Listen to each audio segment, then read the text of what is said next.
Esa es la siguiente doctrina que también podemos discutir, la doctrina de que el Estado nace de un pacto, de un contrato social, que fue más o menos siendo perfeccionada, pues ya empezó de muy antiguo, en los Covenants, o sea, se hablan ya en textos muy antiguos, ya incluso de cristianos primitivos o griegos se habla de pactos de este estilo. Tiene, creo que un autor español tiene un trabajo muy bueno sobre esto, sobre la doctrina del pacto social que está en internet, porque eso no recuerdo ahora su nombre. Francisco Puy Muñoz. Lo buscan en Verbo, si quieren, en internet. Allí tienen un trabajo sobre el pacto social. Pero bueno,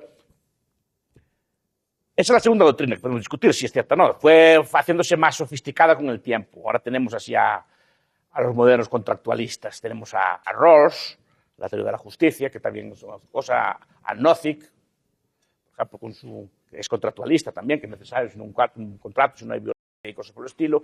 Y tenemos, claro, a la public choice, gran defensora del Estado. Es decir, que con su Buchanan, por ejemplo, en teoría del cálculo del consenso, habla también de pactos y cosas por el estilo, creen en el cuento también de que hay un pacto y cedemos nuestra soberanía y cosas así. Son todas ellas doctrinas de justificación del Estado. Si tiene que tener límite, no tiene que tener límite, cosas por el estilo, pero son doctrinas de justificación del Estado. También hay un conjunto de doctrinas que justifican el Estado de forma científica.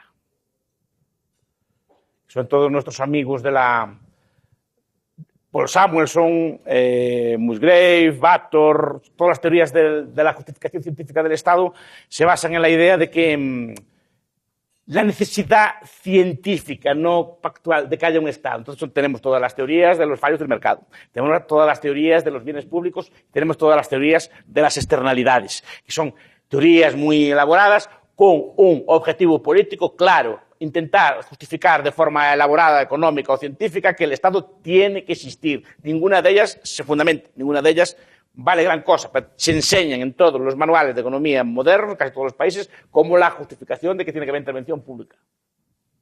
Esa es la tercera visión, ¿no? Científica. Pues podemos entrar en ella. Yo no creo que exista una justificación científica del Estado. El Estado se justifica porque existe por la fuerza. Pero el Estado no, el poder político se justifica por la fuerza, pero no porque sea necesario científicamente. ¿Qué visiones alternativas hay? Pues existe la visión, lo que llamo yo, visión predatoria del Estado, o la teoría libertaria del Estado, que es una teoría que está, digamos, existe, no existió a lo largo de los tiempos. Está más o menos oculta en el sentido que casi nadie la conoce. No está perseguida ni prohibida, etc. No es una tradición en el sentido que los autores que a ella pertenecen sean conscientes de que es una tradición. Pero siempre hubo un grupo de escritores que dijeron, no, señor, que no se creyeron el cuento. Es decir, el Estado no nace de ningún pacto. El Estado no nace de derecho divino. El Estado no nace de nada científico. El Estado nace por la fuerza de la vida. Cuidado, muchos de ellos no son anarquistas. O sea, no tiene por qué ser necesariamente anarquista. De hecho, una parte de ellos no lo son. O sea, no quieren la desaparición del Estado. Siempre dicen, miren, este cuento no me lo creo. Y explican el origen. Desde ahora que está instalado, pues sería muy costoso echarlo abajo y cosas por el estilo. Pero no creen que sea necesario nada así por el estilo. Es una tradición muy larga. Es decir, la tradición predatoria, por ejemplo, yo creo que, bueno, hay muchos autores, pero por ejemplo, Ibn Khaldun. Dice, no, todos los estados nacen de la conquista, los estados árabes nacen de la conquista. Hume, por ejemplo, en España había un autor, por supuesto, no enseña en las escuelas, que se llama Alonso de Castrillo, Tratado de República, que explica muy bien que el Estado también nace de la violencia, nace de la fuerza. El Estado consiste básicamente, repito, en una banda de bandidos que conquista el resto y se pone allí a extraer rentas. Eso es la teoría. Pero después Hume, por ejemplo, Constant, que es un liberal clásico, sobre el espíritu de conquista, explica algo semejante. Todos los liberales franceses, Thierry, por ejemplo, de Estudio de Tracy, de Thierry, eran todos, lo explica muy bien Ralph Raico, eran todos en el sentido, mira, el Estado es una clase que se impone a la otra, es decir, es un grupo de personas que le quitan recursos a los otros.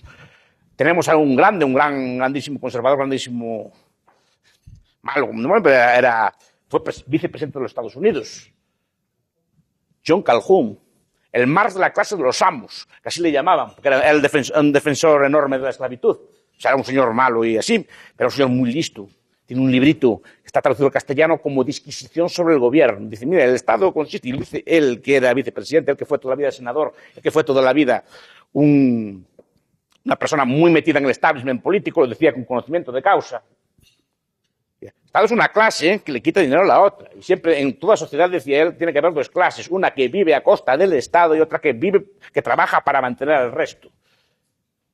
Lo explica muy claramente. Explica muy claramente, por ejemplo, Franz Oppenheimer, mejor dicho, en un libro que se llama El Estado, está traducido hace poco, diciendo que en la sociedad siempre hay dos tipos de medios, los medios económicos y los medios políticos. Los medios económicos son aquellos que derivan del intercambio libre de las partes y, por lo tanto, son mutuamente beneficiosos.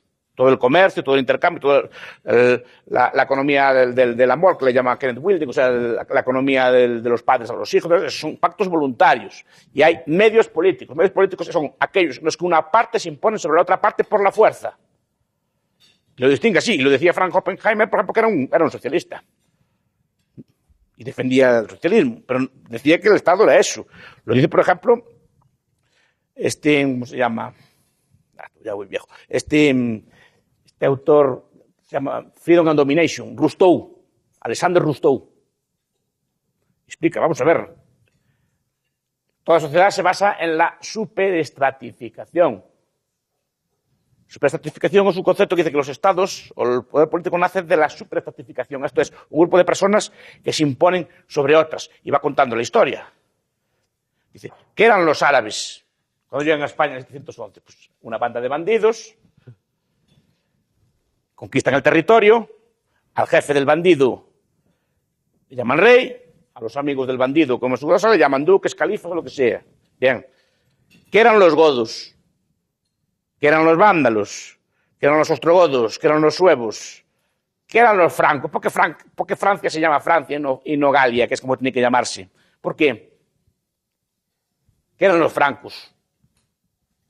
Una tribu de vándalos, una tribu de bandidos, que llega desde el este de Europa, aprovechando que el Imperio Romano está en decadencia, conquistan el territorio, al jefe que le llaman, el viejo Clovis, rey, a sus amiguitos, conde, duque, marqués, lo que sea, así por el estilo, y ponen a la población a trabajar para ellos. Y esto es un proceso continuo. Es decir, los españoles llegan a América, ¿qué pasa? ¿Cuál es el proceso? Banda de bandidos, conquistan territorios y se ponen ellos de jefes. Básicamente el proceso es siempre el mismo. Colonialismo es común a todos los pueblos de la tierra. No hay uno que no sea excepción. Entonces digo, esta es la teoría predatoria del Estado. Entonces la teoría predatoria del Estado dice, el Estado nace de la violencia. Usa esa violencia para extraer recursos. Ahora la gente fina, así como Acemoglu le llama élites extractivas. ¿Qué? Lo que llamamos los antiguos es banda de bandidos organizada que le quita recursos al resto. Bandidos estacionarios y cosas. Eso lo llama Mancur Olson en Poder y Prosperidad. Bandido estacionario, que le llama así, sí, que está así quieto en el mismo sitio. No está, además es un bandido legal. Entonces, le quita recursos al resto y los reparte. Charles Tilly, por ejemplo, para acabar ya.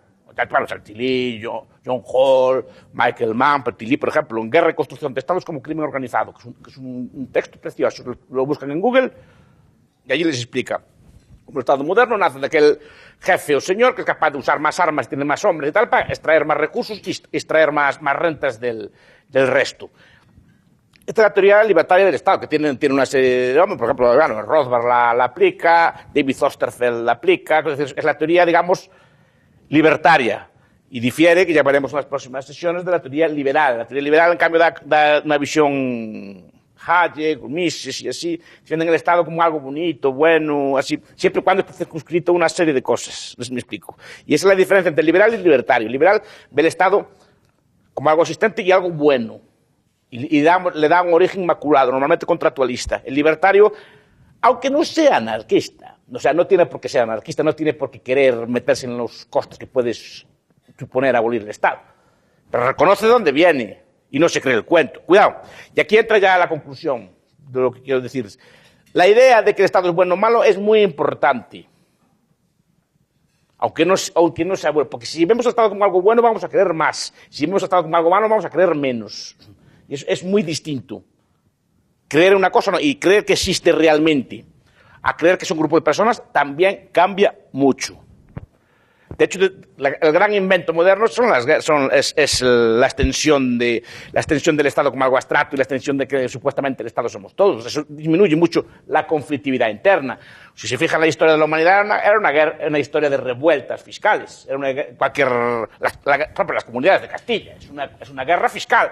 Simplemente los ciudadanos de determinadas ciudades se niegan a pagarle tributo al rey, porque no quieren pagar más de lo que están pagando. Y se rebelan, y estaban siempre rebelándose. En cambio, ahora no, somos todos, nos lo pagamos a nosotros mismos los elegimos, nosotros mismos lo pusimos, etcétera. Cuando no es así.